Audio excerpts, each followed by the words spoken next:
Hello and a warm welcome to Econoday Unplugged. It's Tuesday, the 19th of March 2024, and in today's edition, we'll have a quick look at the long-awaited but only just announced change in Bank of Japan policy.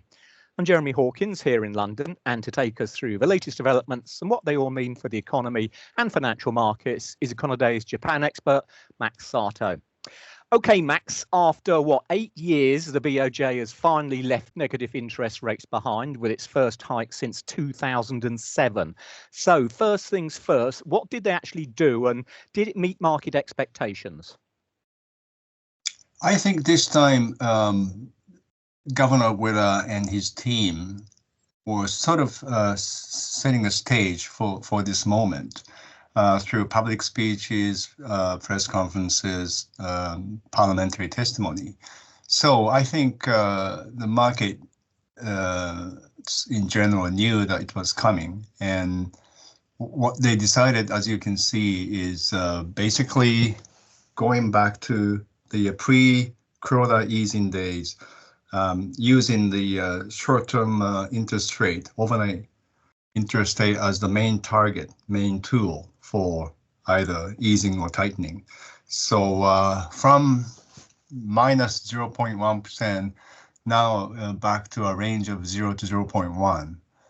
As you can see, it's not a major tightening. Mm-hmm. And at the same time, we knew it was coming too, but the bank does not target the 10-year JGB yield any longer. Can I ask you quickly on that? Sure. I noticed that they came out and said that they'd be buying, was it broadly the same quantities before when it comes to 10-year JGB? So does that intimate they've still got an interest at the longer end, or is this simply to do with balance sheet management or what? I think they just wanted to get rid of this legacy framework from the Corona days. And that's why they went ahead in March instead of waiting longer till April. And by doing so, they have a freer hand. They don't have to worry about, the JGB yield is just above 1% or, hitting higher. Right. Now they can let the markets decide, but they're also promising to keep the financial conditions accommodative. So that means they can intervene anytime. And the governor said yesterday, Japan time, that he doesn't instruct the actual financial team to have a specific level for the 10-year yield, but it's all up to the market conditions, whether it's moving too fast or not. Okay. In terms of the timing, you mentioned there that pretty well is already embedded in the market that they had moved. Why did they move now? I mean, I know you've been talking on previous podcasts about the need to get hold of wages data. Was it that which finally triggered the pull on rates today? Well, as I waited for this meeting, a few months ago, I think I was saying they'd rather wait till April because you get a lot more information. But as we got closer, I changed my forecast earlier this month as I saw more comments from board members, and also in a country where the atmosphere mood is very important and sets the stage.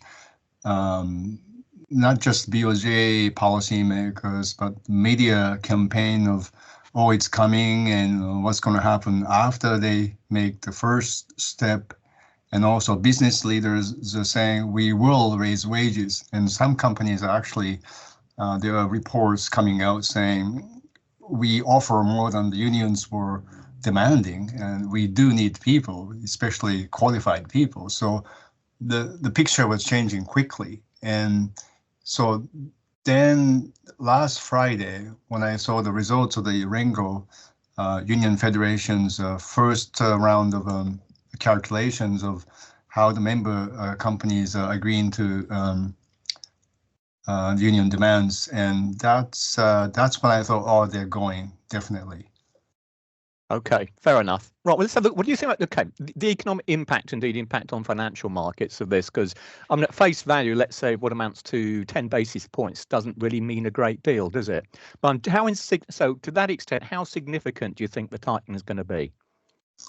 Yeah, this is an interesting question because you can't just put the Japanese framework into the Western way these days because Japan suffered deflation for so long. Mm-hmm. And so lifting a little bit of, the short end doesn't mean they're tightening, but it's more like trying to reduce the negative the cost of holding this framework for too long. And as you can see, going into the meeting, there was a little bit of yen buying, but yen's not very strong. And I think the dollar at some points was top heavy, but you can see the U.S. Labor market is still resilient. So that means people know that the Fed's not going to cut rates aggressively. So that means, on one hand, Japan is slightly raising the rates, but U.S. is not going to aggressively cut. So that with that combination, there's no way that the yen can appreciate so much. Right. And at the same time, the Japanese stock market's trying to do some catch up. And of course, they already hit record highs before the meeting. So maybe we're not going to see too much momentum in the stock market, but definitely this gradual tightening is kind of still giving support to the stock market in general here. I mean, in Japan. Okay, I was going to ask you particularly with regards to the exchange rate. As you mentioned, I think we only have to go back, back end of last year, certainly, when the typical view in the financial markets was that, well, look, if we look into 2024, the Fed's going to be cutting interest rates, the BOJ is going to be raising interest rates. That's got to be good news as far as the yen's concerned. As you said, I mean, if anything, since the BOJ moved, the yen's actually weakened a little bit. And we've seen a more gradual approach coming into markets now in terms of Fed cut rate expectations. So is the BOJ going to face a problem, BOJ and the MOF going to face a problem now in the sense that we've seen intervention last year when we saw dollar yen going around and above 150. Now we've seen interest rates in Japan going up, but dollar yen's still gone up. So is it the case where do you think we're going to see pressure for additional intervention if we see dollar yen continue to rise, particularly if the Fed doesn't cut interest rates as quickly as people think? It's up to the MOF to decide, and MOF people have been saying that they look at both the pace of appreciation or depreciation of their currency plus the absolute level. And if the dollar keeps rising way past 150, of course they would consider, but at the same time, they have to keep in close contact with the treasury people. So the dynamics between the two countries, U.S. election year, and any trade issues if Trump is reelected. So it all comes into play, and it's not an easy thing to focus exactly when they step in. But for example, if the dollar keeps rising 1 yen a day, that would be a good indication that the MOF would have to step in. Right. Okay. Right. All right then. So we know where we are at the moment.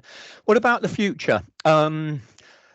What does the BOJ and perhaps even the MOF look at next? I mean, is it the case that it's still all about inflation and sustainably meeting the inflation target? Can they ignore the real economy when, I think if you remember up there, the revised away recession, but we're hardly talking about a particularly robust economy. So what should investors be looking at now when they're trying to gauge what and when the BOJ moves next? I think it's going to be interesting to see the BOJ's quarterly outlook report to be issued late April. In the new fiscal year, which means they're going to have their forecast for the board's forecast for not just fiscal 2024-25, and now 2026. And that will give you whether the latest rounds of wage hikes going to be enough to sustain the CPI, core CPI year-on-year increase around 2% or not. Is it going to go southbound or northbound? That's going to be an interesting indication. But at the same time, as you mentioned,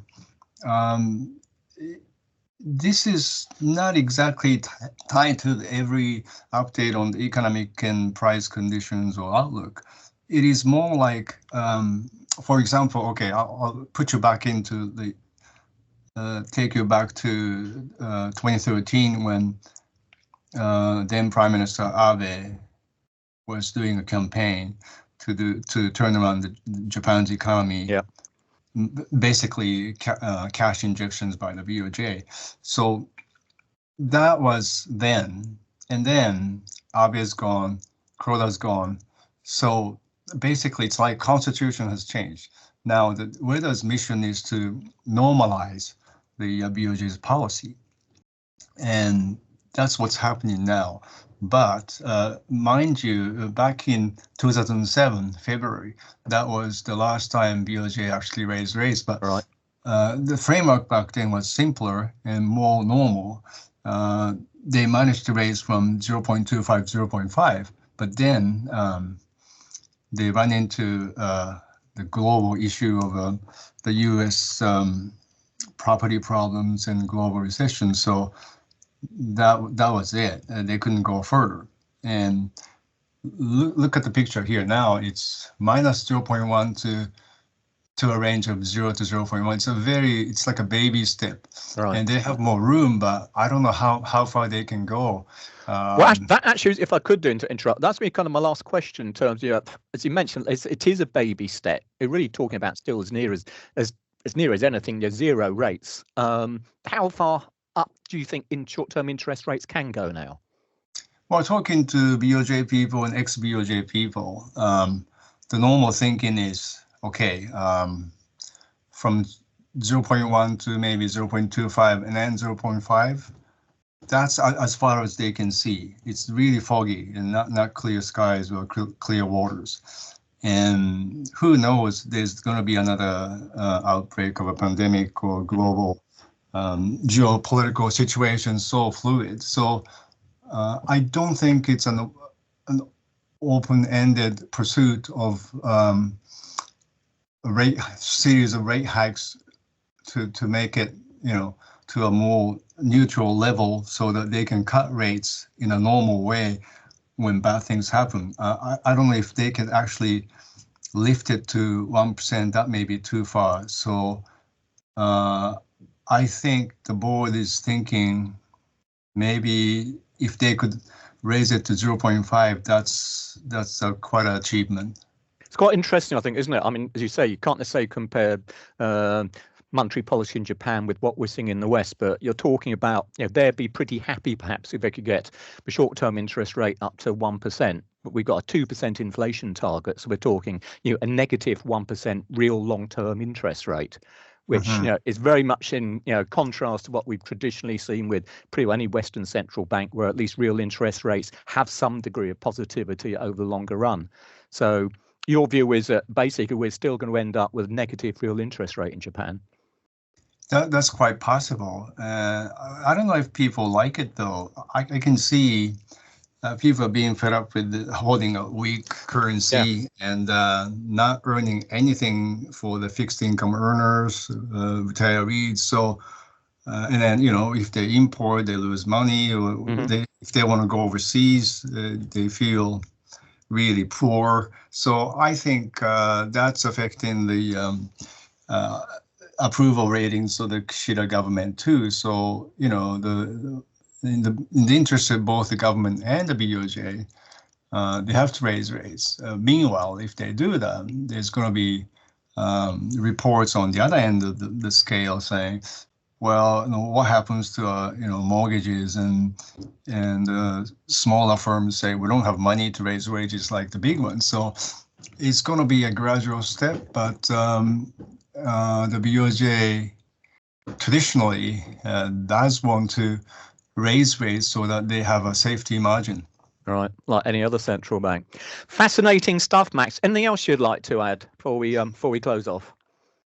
I think the only other thing is I thought, well, they may not wait because how much longer do we have to wait to see how smaller firms can actually raise wages at the same pace? And in order to get the information, eventually you have to wait till the fall to get the Labor Ministry's monthly labor survey.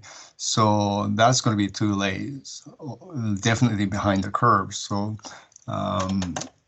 as we prepare for this March meeting, I thought, what difference does it make between March and April? And at the same time, there's a political factor.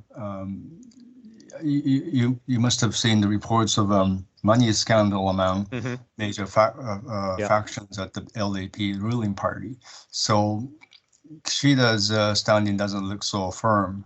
There was a risk of not being able to raise if they waited too long. So that was another consideration. Where would we be without politics? Okay, that is great. Thank you very much indeed for that, Max. And folks, of course, more generally, remember, you can always keep up to date with all the key central bank moves. And of course, with the Fed Wednesday and both the Bank of England and the Swiss National Bank on Thursday, as well as economic data and events in Econoday's global economic calendar. That's it for us for today, but we'll be back soon with another podcast. Many thanks for listening. Bye for now.